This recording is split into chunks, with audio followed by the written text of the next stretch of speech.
कार्यकर्ते मतदार नाहीयेत असं संजय राऊत म्हणतात। भाजपकडे फक्त चोरलेले गद्दार नेते आहेत अशी टीका संजय राऊतांनी केली आहे। गद्दारांच्या मागे जनता नाही हे अमित शहांना कळलंय। मुंगेरी लाल के हसीन सपने असं त्यावरती उत्तर नितेश राणेंनी राऊतांना दिलेलं आहे। भाजपकडे कार्यकर्ते राहिलेले नसल्याचा जावई शोध राऊतांनी लावलाय। संजय राऊतांच्या अमित शहांवरील टीकांनंतर नितेश राणे यांचा हा हल्लाबोल। जनता पक्ष जमिनीवरून पूर्णपणे नष्ट झालेला आहे।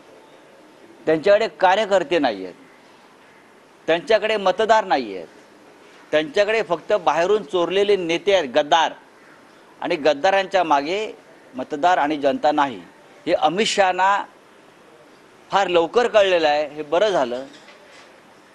खरं म्हणजे अमित शहा यांनी भारतीय जनता पक्षाची जी अवस्था आहे त्याचं चित्र समोर आणलं। आमच्याकडे फक्त ईडी, सीबीआय, पोलीस यंत्रणा आणि पैसे आहेत आणि त्या जोरावरती आम्ही सत्तेवरती आहोत हे देशाच्या गृहमंत्र्यांनी कबूल केलं। ही अत्यंत लाजिरवाणी गोष्ट आहे।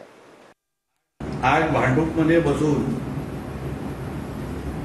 संजय राजाराम राऊतला मुंगेरी लाल की हसीन सपने पडत होते। काल अमित शहाजींच्या दौऱ्यासंबंधित बोलत असताना की भारतीय जनता पक्षाकडे तळागाळात कार्यकर्ते राहिलेले नाही आणि म्हणूनच अमित शहा साहेबांनी बूथ लेवलचे उबाटा आणि तुतारीचे कार्यकर्ते फोडा असं सांगितलं। अशा पद्धतीचा जावई शोध या संजय राजाराम राऊतनी लावलेला आहे।